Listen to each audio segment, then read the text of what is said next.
السلام علیکم ورحمۃ اللہ وبرکاتہ نحمده ونصلی علی رسولہ الکریم اما بعد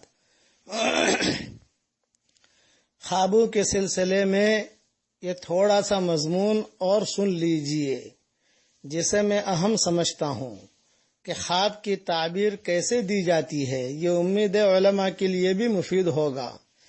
امام ابو حنیفہ رحمۃ اللہ علیہ کے پاس ایک آدمی آیا، سارے شاگرد بیٹھے ہوئے تھے۔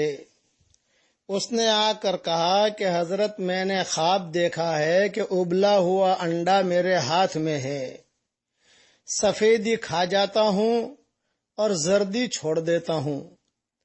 امام صاحب نے اسے کہا تو یہاں سے چلا جا ورنہ جیل بھجوا دوں گا تجھے۔ وہ آدمی چلا گیا۔ شاگردوں نے کہا کہ حضرت اس خواب کی تعبیر کیا ہے؟ بولے نہیں، بس یہ راز والا خواب ہے، چھوڑ دو اس کے حال پر۔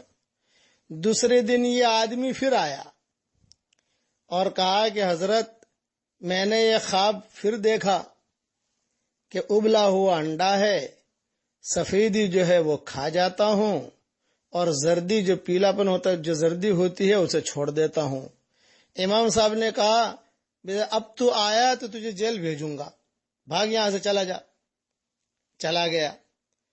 تیسرے دن پھر آیا، حضرت یہی خواب دیکھا کہ ابلا ہوا انڈا ہے، سفیدی کھا جاتا ہوں، زردی چھوڑ دیتا ہوں۔ امام صاحب نے کہا اسے پکڑو بٹھاؤ یہاں۔ بٹھایا، پولیس والوں کو بلایا اور پولیس والوں سے کہا کہ اسے جیل میں داخل کرو۔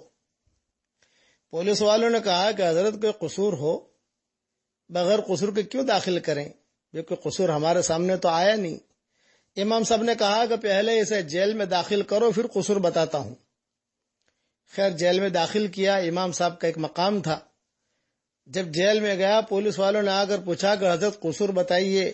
کہا کہ اس کا قصور یہ ہے، 3 دن سے جو خواب دیکھ رہا ہے اس کی تعبیر یہ ہے کہ یہ کفن چور ہے، یعنی کفن لے لیتا ہے اور اسے بیچ دیتا ہے اور مردہ کو چھوڑ دیتا ہے، سفیدی کھا جاتا ہے، زردی چھوڑ دیتا ہے۔ اس کے گھر جا کر تحقیق کرو۔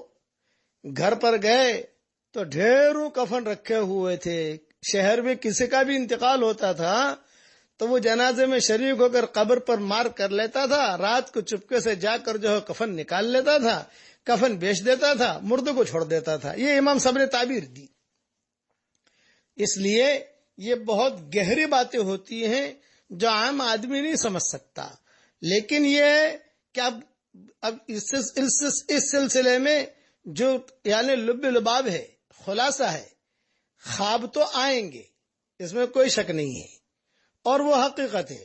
حضور صلی اللہ علیہ وسلم بھی خواب دیکھتے تھے، مائیں بھی دیکھتی تھی، اور حضرت ابوبکر بھی دیکھتے تھے، صحابہ بھی دیکھتے تھے، بعد کے آنے والے لوگوں نے بھی خواب دیکھے، آج بھی لوگ خواب دیکھ رہے ہیں الحمدللہ۔ بس اس میں جو عورتیں اس میں زیادہ پریشان جو ہوتی ہے وہ عورتیں ہوتی ہیں، کہ عورتوں کے مزاج میں جلد بازی ہوتی ہے، بات جلدی سے سمجھتی نہیں، کچھ سمجھاؤ تو اس کا الٹا مطلب لے، خود تعبیر بھی دے دیتی ہیں، خود جو ہے اپنے دماغ سے بھی تعبیر نکال لیتی ہیں۔ اس کے لیے زیادہ خوابوں کو لوگوں کے سامنے بیان نہ کریں، بس یہ ہے کہ اور اگر بار بار کوئی خواب دیکھے کسی بھلے عالم کو بلا لیجئے، اس سے کانٹیکٹ کر لیجئے، اس سے بتا دیجئے کہ بار بار میں یہ خواب دیکھ رہی ہوں، ذرا میری رہبری فرما دیں، مرد ہو یا عورت ہو۔ اچھا، عورت اگر خواب دیکھ رہی ہے تو براہ راست عالم سے بات نہ کریں، اتنا یاد رکھنا، اپنے شوہر کو بیچ میں رکھیں، اپنے بھائی کو بیچ میں رکھیں۔ کسی کو اڑتا ہوا دیکھ کر یا کسی عالم کی بات بہت چل رہی اسے دیکھ کر یہ اس کے دینداری کا حساب کتاب نہیں لگایا جاتا۔ دینداری تو خود آدمی کی زندگی میں ہوتی ہے۔ آپ سے اگر کوئی آدمی فائدہ اٹھا رہا ہے، یہ ضروری نہیں ہے کہ آپ کی زندگی میں دین ہے۔ ابو ہریرہ نے یعنی شیطان نے ابو ہریرہ کو آیت الکرسی سکھائی تھی، تو سکھانے والا شیطان تھا، سیکھنے والے ابو ہریرہ تھے، تو شیطان رہا، ابو ہریرہ رہے۔ معاملہ تو یہ ہے کہ اپنا اللہ کے ساتھ معاملہ ہو۔ وَمَنْ أَحْسَنُ قَوْلًا مِّمَّنْ دَعَا إِلَى اللَّهِ وَعَمِلَ صَالِحًا، اللہ کی طرف لوگوں کو بلاوے بھی اور خود اچھا کام بھی کرے۔ ایک اللہ کی طرف بلا تو رہا ہے لیکن خود اس کی زندگی میں دین نہیں ہے. اس لیے یہ اللہ تعالیٰ اچھے خواب دیکھنے کی ہمیں توفیق عطا فرمائے، برے خوابوں سے، برے خیالات سے، برے وقت سے، برے ساتھی سے، برے دن سے، بری بیماری سے، بری رات سے اور ہر برائی سے اللہ تعالی ہم سب کی حفاظت فرمائے. والسلام علیکم ورحمۃ اللہ وبرکاتہ، وآخر دعوانا ان الحمد للہ رب العالمین.